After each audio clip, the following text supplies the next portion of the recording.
বাবা, তুমি আজকাল এসব কথা বিশ্বাস করছো? বিশ্বাস করেই দেখি না, তোমার এঁঠো খেলে যদি তুমি আমাকে আগের মতো ভালোবাসো।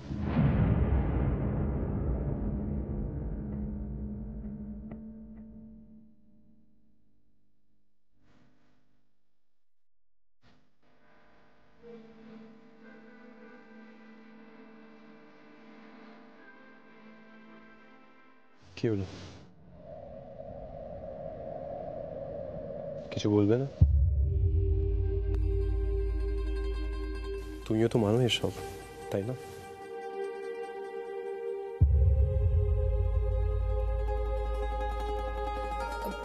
বলছি, শোনো না, আজকে আমাদের শো মানে আমাদের সফটওয়্যার ঠিকভাবে চেক করে নিতে হবে, হ্যাঁ, যেন কোনো গন্ডগোল না হয়। তুমি একটা কাজ করো, তুমি অফিসে পৌঁছে যাও, আমি আমাদের ব্রেকফাস্টটা নিয়ে আসছি।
রাধিকা, আমি মন্দিরে গেছিলাম, পুজো দিলাম, বাড়ির সবার নামে পুজো দিলাম। বলছি যে কর্ণ কোথায় দেখতে পাচ্ছি না, ব্রেকফাস্ট করেছো তো? মা, বলছি ও আজকে একটু আগেই বেরিয়ে গেল, আসলে ফ্যাশন শো এর অনেক কাজ এখনো বাকি রয়েছে। মা, ব্রেকফাস্ট করার সময় একদম নেই মা। ও মা, একই কথা, না খেয়ে গেলে চলে নাকি? এমনিতেই অফিসের কাজের প্রেসারে তোমরা খাবার টাইম পাও না। আমি জীবনকে বলছি এক্ষুনি চট করে কিছু বানিয়ে দেবে। মা জীবন কাকা সবকিছু বানিয়ে দিয়েছে, আর এই দেখো আমি প্যাকিংও করে নিয়ে যান। বাবা, মা আমি এগোলাম। হ্যাঁ, থাক থাক থাক মা, থাক থাক। এসো, আসি। ওই তো ছোট কাকি, আমি বেরোচ্ছি।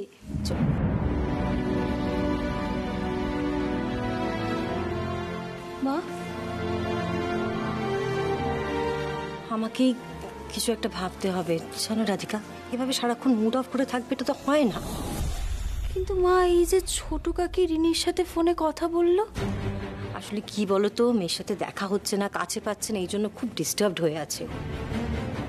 হ্যাঁ, তাহলে ছোট কাকি আর রিনির একটা মিটিং করাতেই হবে আমাদের। ঠিক বলেছো রাধিকা, মা মেয়ের একসাথে দেখা হলে, কথা হলে, তখন ঠিক জয়দির মনটা ভালো হয়ে যাবে। আমি ঠিক কিছু একটা ব্যবস্থা করবো, আর দেরি করবো না, বেরিয়ে পড়ো। ঠিক আছে তোমার, আমি বেরোচ্ছি, তুমি এদিকটা একটু সামলে। আসি মা। দুগ্গা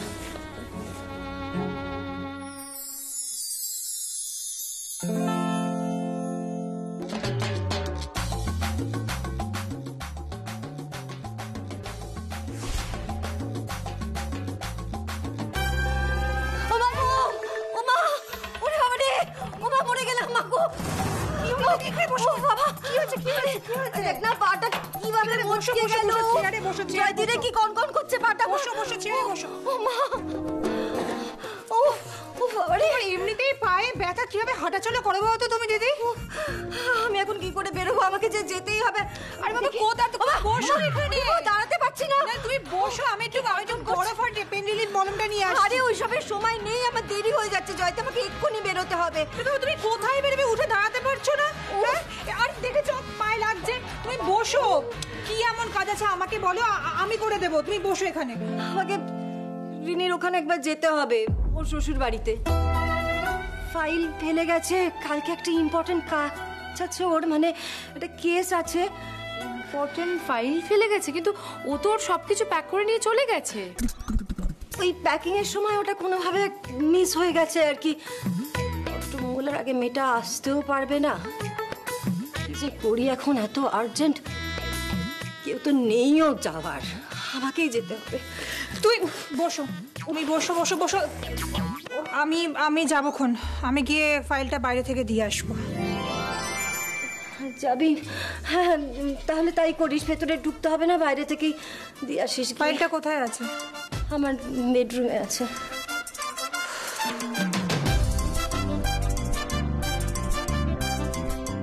ফাইলের অজুহাতে তোকে ওখানে পাঠাচ্ছি। মেয়েকে দেখে তুই কিছুতেই নিজেকে আটকে রাখতে পারবি না, দেখিস। দিদি আমি আসছি, দিয়ে আসছি। ছোট কাকি বলছি, তুমি একা কেন যাবে? আমিও যাই তোমার সাথে, চলো না। চলো, আমার এমনিতেও যেতে কেমন একটা অকওয়ার্ড ফিল হচ্ছিল। চলো আসি আমি।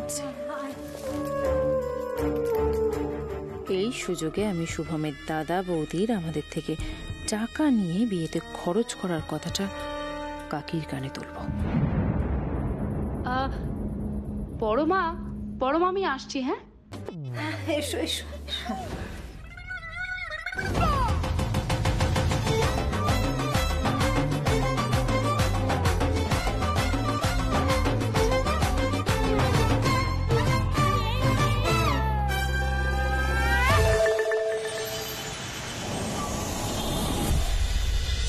অরিত্র, স্বাগত।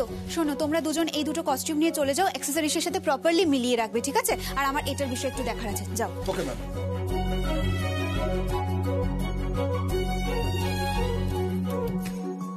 Ma'am.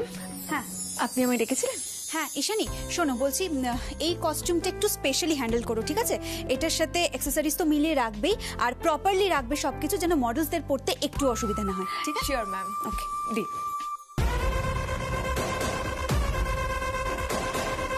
Sohini, what's going on?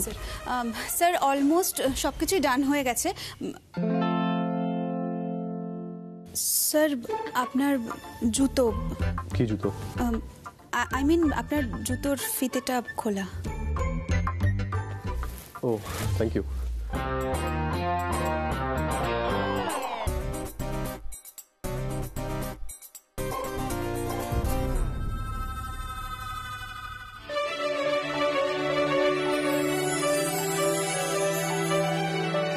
Sohini ma'am, আমি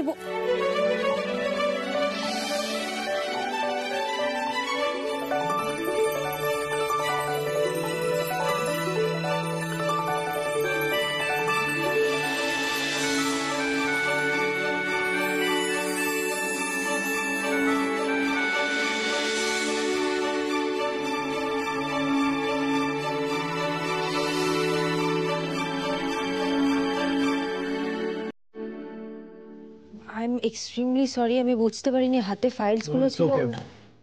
সরি ফর হোয়াট? ঈশানী, আমরা গিয়ে কাজটা করে নিই, চলো।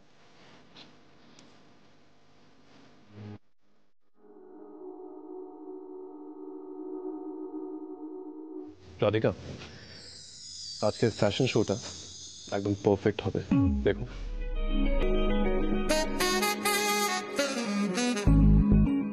মানে এটার সাথে ফ্যাশন শো এর কি সম্পর্ক?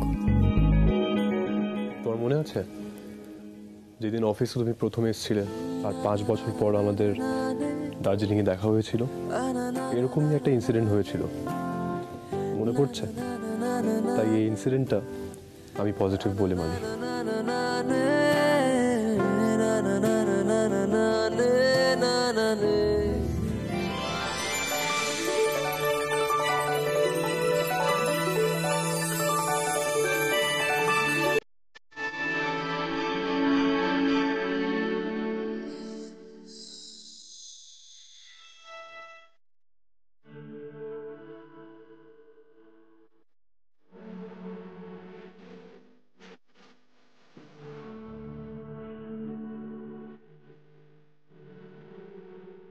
বাবা, তুমি আজকাল এসব লজিক দিচ্ছ? কর্ণ সেনের মুড ভালো আছে মনে হচ্ছে। কি বলতো, আজকে আমার জীবনে একটা দারুণ চেঞ্জ আসতে চলেছে, যেটা এতদিন ধরে চেয়েছিলাম। সেই উইশটা ফাইনালি ফুলফিল হবে।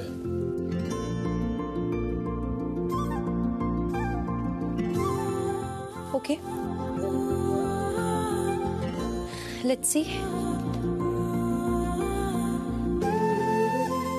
Yeah, let's see.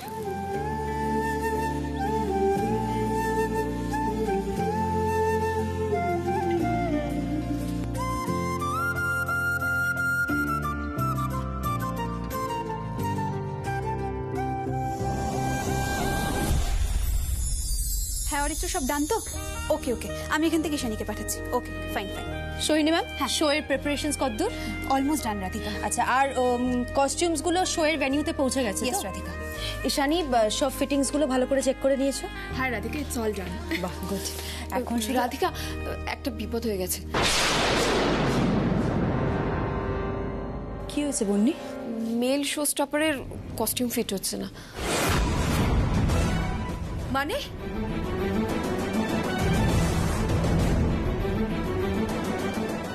ঈশানী, তুমি কস্টিউমস এর ফিটিংস রিচেক করোনি? হ্যাঁ রাধিকা, মানে আমি করেছিলাম। কবে করেছিলে? কালকে করেছিলে? না, অ্যাকচুয়ালি রাধিকা 2 উইকস আগে, মানে যখন কস্টিউমগুলো বানানো হয়েছিল আমি তখন ভালোভাবে চেক করেছিলাম। হোয়াট? 2 উইকস আগে ফিটিংস চেক করলে, কিন্তু কাল একবারও করলে না? ঈশানী, আমি তোমাকে বলেছিলাম শো এর আগে সমস্ত ফিটিংস ভালো করে রিচেক করতে। রাধিকা আমি জাস্ট মিস করে গেছি। মাই গড ঈশানী, ঈশানী তুমি এটা কি করে করতে পারো? এখন কি হবে বলো তো? স্যার তো কিছুই জানেন না। ঈশানী, তুমি এত ক্যাজুয়াল কি করে হতে পারলে বলো তো? আর এখন এখানে দাঁড়িয়ে বলছো যে মিস করে গেছো। এই তোমার প্রফেশনালিজম? বারবার বলেছিলাম এই ফ্যাশন শোটায় যেন কোনো রকমের ভুল না হয়।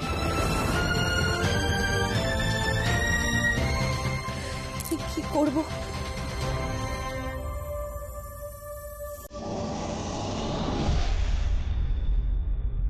রাধিকা, কি হলো? সব ঠিক আছে তো?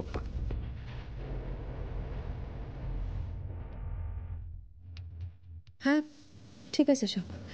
ওকে, I want everything to be perfect, okay? 100% perfect.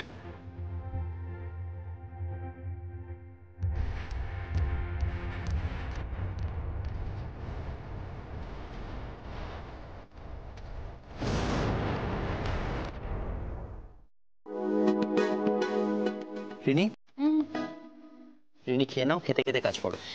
না না না, আমি না খুব চাপে আছি, এখন আমি খেতে পারবো না। তুমি খাও, আমি পরে ঠিক খেয়ে নেবো। আরে আমি খাইয়ে দিচ্ছি, কারণ বেলা হয়ে যাচ্ছে অনেকটা। তুমি না। এর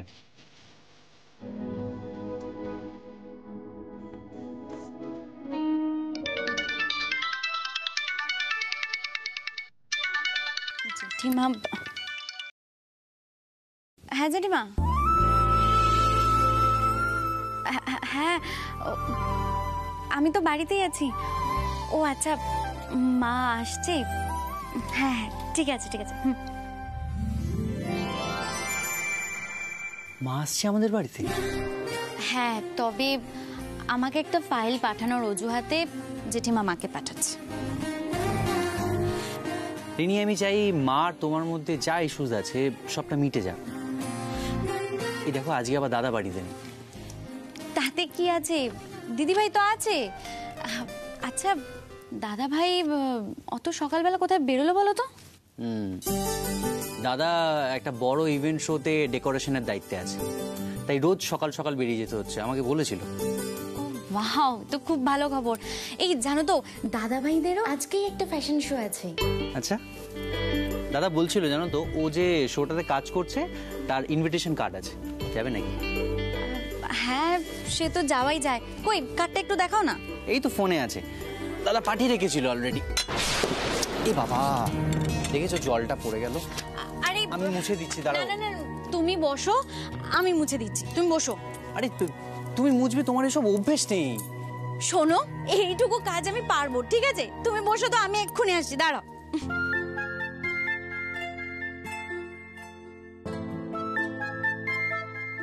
সরো সরো সরো। আরে রিনি, তুমি পারবে। কি তুমি ঘর পারবো? মুছবে। হ্যাঁ আমি ঘর মুছবো। তুমি তো আমাকে অনেকক্ষণ থেকে খাইয়েছো, এবার নিজে খাও তো। আমি এইটুকু মুছলে না কিচ্ছু হবে না। খাও, নাও খাবারটা তোলো হাতে।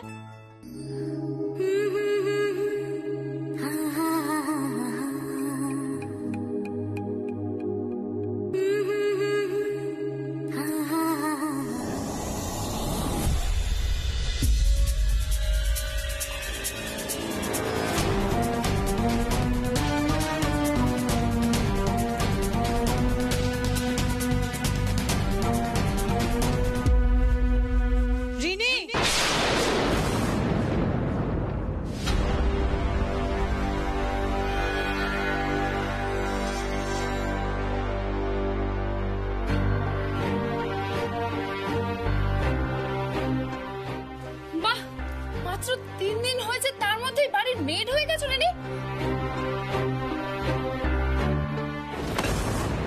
শুভম, ইচ্ছা করে না আমার মেয়েকে দিয়ে তুমি ঘর মোছাচ্ছ আর নিজে পার উপর পা তুলে বসে খাচ্ছিলে?